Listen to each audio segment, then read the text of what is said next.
suppose que le plaisir est la récompense, mais et s'il était le déguisement? Et si le chocolat, le défilement, la luxure, le rire n'étaient que des ombres, habilement déguisées, masquant quelque chose de bien plus primitif et de bien plus douloureux? Laissez-moi vous poser cette question. Quand avez-vous ressenti pour la dernière fois une plénitude sans avoir besoin de quelque chose de plus? Pas seulement satisfait, pas seulement diverti, mais profondément, totalement libéré du désir ardent. Car voici la réalité. Nous vivons à une époque de plaisir, mais nous mourrons de faim. Carl Jung a un jour averti que les choses que nous poursuivons pour le réconfort sont souvent les mêmes qui nous empêchent de guérir. Et aujourd'hui, vous verrez le plaisir d'une manière que vous n'avez jamais vue auparavant. Commençons. Imaginez ceci. Vous vous réveillez, vous vérifiez votre téléphone. Vous ne savez même pas pourquoi, il n'y a pas d'urgence, pas de joie, mais l'habitude est plus forte que la faim. Un contenu vous fait sourire pendant 3 secondes. Vous riez et l'oubliez aussitôt. Puis un autre et encore un autre. Et quelque part dans ce défilement infini, la journée s'évanouit, mais la douleur demeure. Vous posez le téléphone. Peut-être mangez-vous quelque chose de sucré ou de salé, ou les deux. Puis la culpabilité s'installe. Vous n'aviez même pas faim. Vous aviez simplement besoin de quelque chose. Et ce quelque chose n'était pas de la nourriture. Ce n'était pas non plus de la dopamine. C'était le silence. C'était l'évasion. C'était une pause dans la tempête que vous n'avez jamais mise en mots. Permettez-moi de vous montrer comment Jung l'a vu. Il a dit que chaque personne a une ombre, un moi caché, que nous enterrons sous la distraction. Et le plaisir est à l'appel. Quand vous mangez, non pas parce que vous avez faim, quand vous défilez, non pas parce que vous êtes curieux, quand vous désirez, non pas parce que vous aimez, vous ne choisissez pas la joie, vous choisissez l'anesthésie. Voici la vérité douloureuse. La plupart des plaisirs ne sont pas du plaisir. C'est un soulagement de la conscience de soi. Mais le prix est élevé, car chaque dose de faux plaisir crée une faim plus profonde pour la vraie chose. Et quand nous ne l'obtenons pas, nous nous sentons brisés. Nous ne le sommes pas. Nous sommes simplement inconscients. Inconscients que nous avons été conditionnés à confondre l'évasion avec le plaisir. Inconscients que le plaisir que nous recherchons est souvent un symptôme, pas une solution. Permettez-moi de vous emmener plus profondément. Vous avez 6 ans. Vous pleurez. Personne n'écoute. Alors vous apprenez. Se sentir mal ne m'apporte rien. Mais quand vous souriez, quand vous performez, quand vous vous distrayez, les gens approuvent. Et cette récompense reste.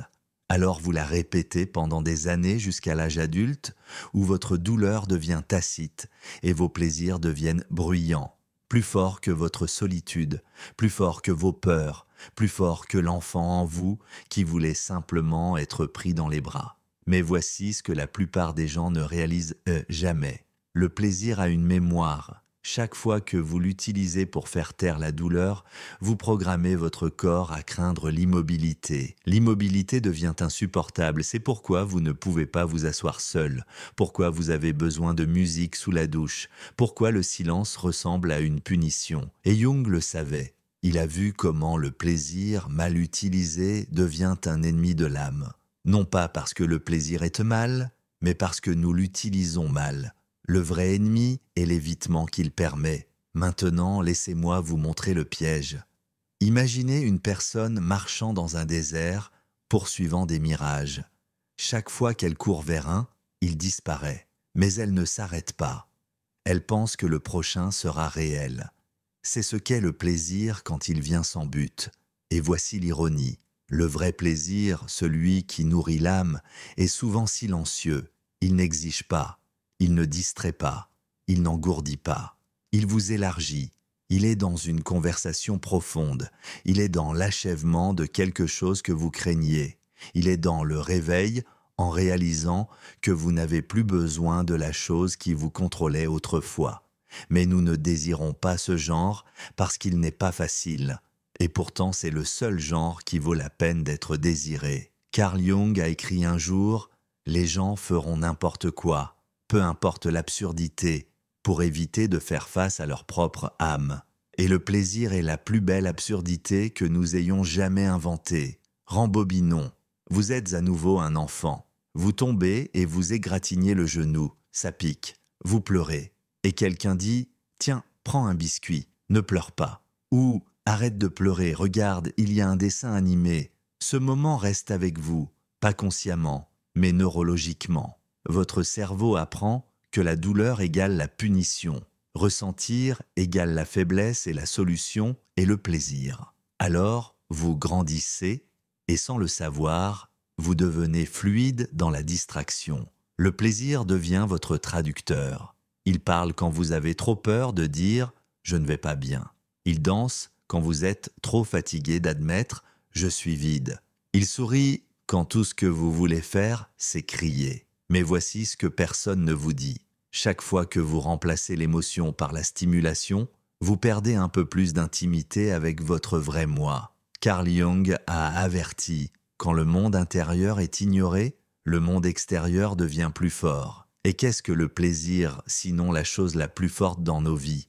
Le défilement, le bourdonnement, la notification, la boulimie, il crie pour que nous n'ayons pas à écouter. Mais écoutez quoi? Ceci, la douleur en dessous, le besoin de sens, le désir d'appartenir, la blessure d'être invisible. Vous voyez, le plaisir n'est pas mauvais. Il est sacré quand il est choisi avec intention, mais il devient poison quand il remplace la présence.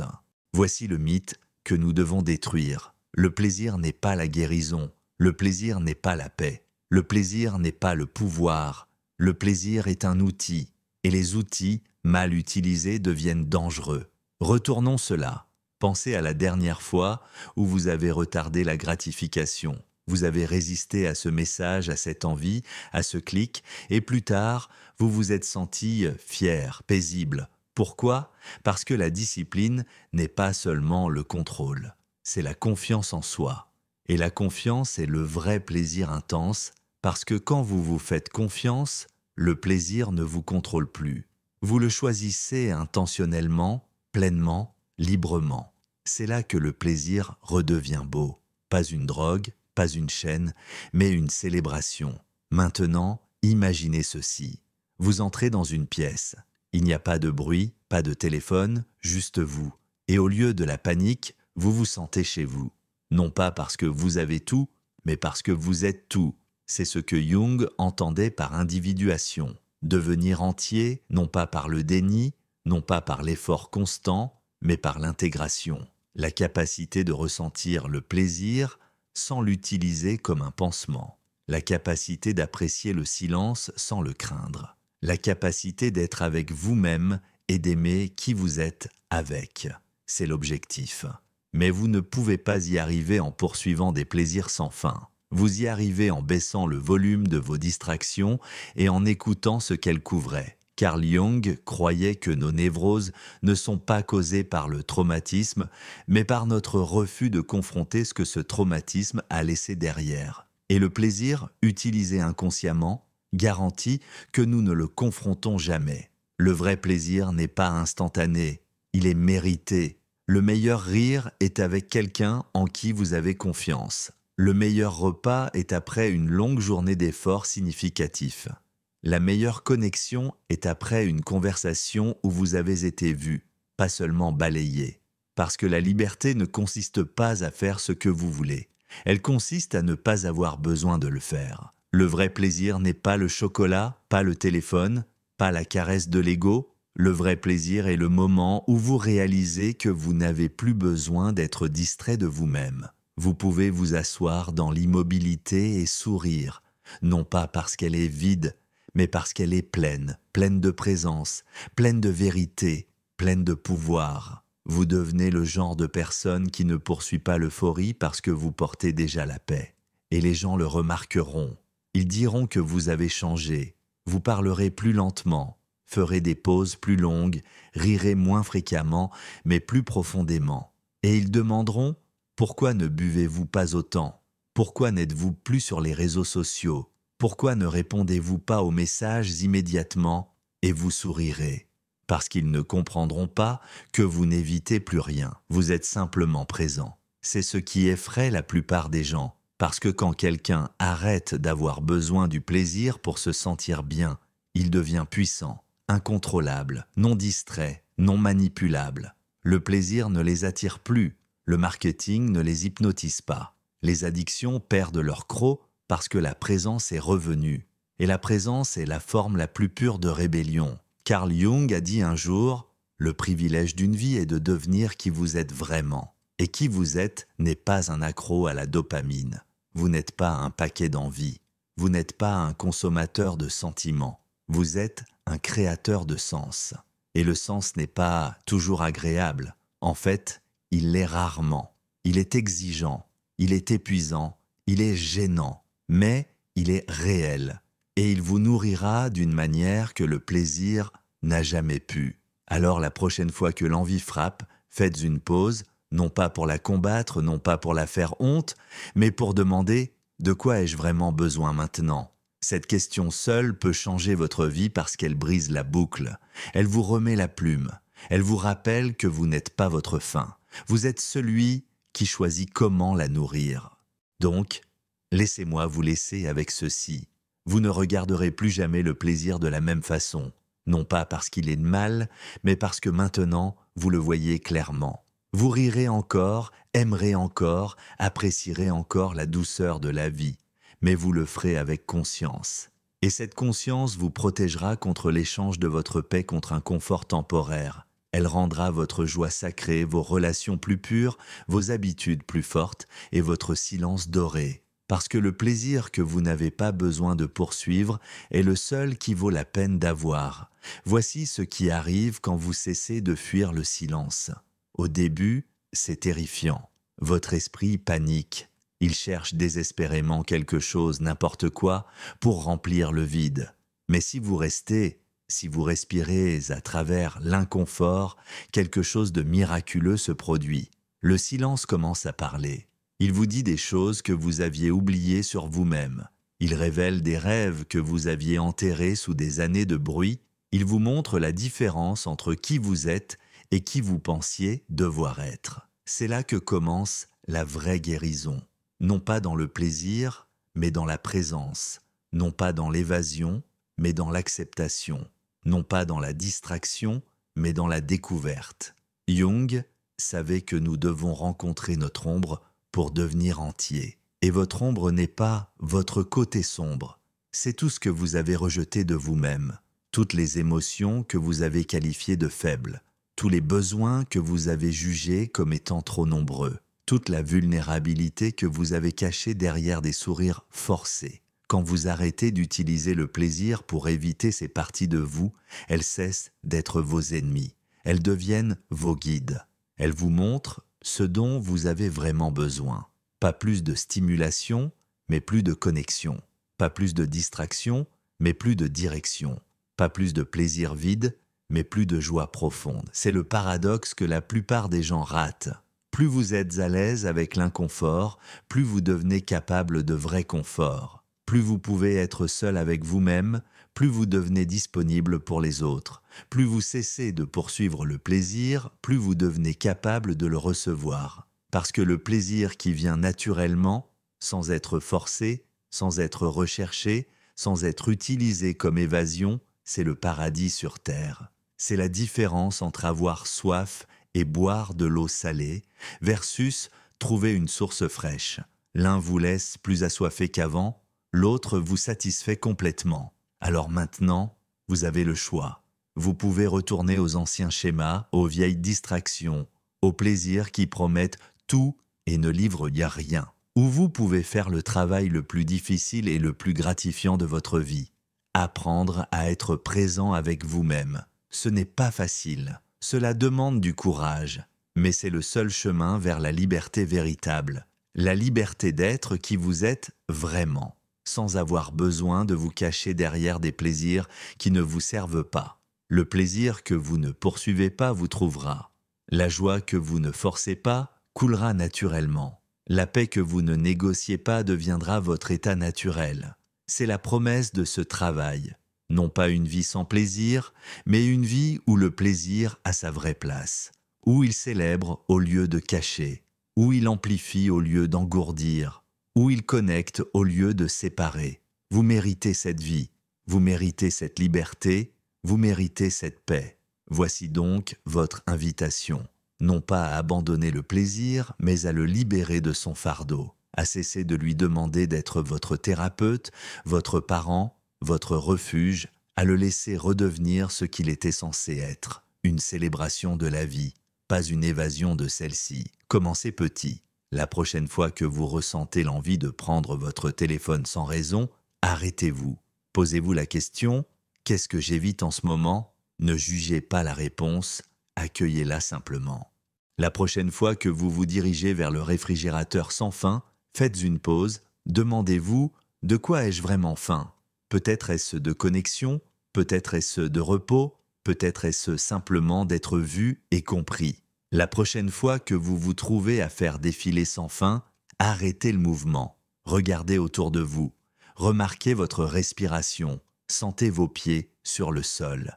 Revenez à votre corps, à ce moment, à cette vie qui vous attend au-delà de l'écran. Ce sont de petits actes de rébellion contre une culture qui profite de votre distraction. Ce sont des moments de révolution personnelle où vous choisissez la présence plutôt que l'évasion. Et oui, ce sera inconfortable au début. Votre système nerveux a été conditionné à éviter l'inconfort. Mais l'inconfort n'est pas votre ennemi, c'est votre professeur. Il vous montre où vous avez besoin de grandir, où vous avez besoin de guérir, où vous avez besoin de faire confiance. Jung disait que nous ne résolvons pas nos problèmes, nous les dépassons. Et vous dépassez la tyrannie du faux plaisir en développant un goût pour quelque chose de plus profond. Un goût pour l'authenticité, un goût pour la présence, un goût pour la vérité de qui vous êtes quand personne ne regarde et que rien ne vous distrait. C'est là que vous découvrez votre vraie nature, pas l'ensemble d'habitudes et de réactions que vous pensiez être vous, pas le consommateur de plaisir rapide, mais l'être conscient qui peut choisir, qui peut observer, qui peut aimer sans avoir besoin de posséder, qui peut être heureux sans avoir besoin d'être stimulé en permanence. Cette personne était là tout le temps, attendant patiemment sous toutes les distractions. Elle attend encore, elle attend que vous cessiez de courir suffisamment longtemps pour la rencontrer, elle attend que vous deveniez suffisamment silencieux pour entendre sa voix. Elle attend que vous deveniez suffisamment courageux pour faire confiance à sa sagesse. Quand vous la rencontrez enfin, quand vous vous rencontrez enfin, tout change, pas dramatiquement, pas soudainement, mais profondément. Vous commencez à faire des choix à partir d'un endroit différent. Vous commencez à répondre à la vie au lieu de réagir à elle. Vous commencez à créer au lieu de simplement consommer. Et le plaisir, il trouve sa place naturelle. Il cesse d'être votre maître et redevient votre invité. Un invité bienvenu, apprécié, honoré, mais pas quelqu'un qui dirige votre maison. Votre maison devient un lieu de paix, un lieu où le silence est confortable, un lieu où vous pouvez être seul sans être solitaire, un lieu où vous pouvez ressentir sans avoir besoin de réparer immédiatement ce que vous ressentez. C'est la liberté que Jung pointait du doigt, pas la liberté de faire ce que vous voulez, mais la liberté de vouloir ce que vous choisissez, la liberté d'être l'auteur de votre propre expérience au lieu d'être victime de vos impulsions. Cette liberté est votre droit de naissance. Elle n'est pas réservée aux sages ou aux saints. Elle est disponible pour quiconque est prêt à faire le travail de se regarder honnêtement, le travail de rester présent quand c'est difficile, le travail de choisir la croissance plutôt que le confort. Alors que cette réflexion se termine, que cette compréhension s'installe, rappelez-vous ceci, vous n'êtes pas cassé, vous n'avez jamais été cassé, vous étiez simplement endormi, endormi au pouvoir de votre propre présence, endormi à la beauté de votre propre être, endormi à la possibilité de vivre une vie qui vous nourrit au lieu de vous vider. Le réveil a commencé, chaque moment de conscience est un pas vers la liberté, chaque choix conscient est un vote pour la personne que vous voulez devenir. Chaque fois que vous choisissez la présence plutôt que la distraction, vous réclamez un peu plus de votre pouvoir. Et un jour, vous vous réveillerez et réaliserez que vous n'avez plus besoin de vous échapper de votre vie, parce que votre vie est devenue un endroit où vous voulez être. Votre esprit est devenu un endroit où vous voulez habiter. Votre cœur est devenu un endroit que vous voulez explorer. C'est la promesse, c'est la possibilité, c'est votre héritage en tant qu'être humain conscient. Le plaisir que vous cherchiez à l'extérieur était à l'intérieur tout le temps. Pas comme une sensation, mais comme une façon d'être. Pas comme quelque chose à atteindre, mais comme quelque chose à découvrir. Pas comme une destination, mais comme le voyage lui-même. Bienvenue à la maison,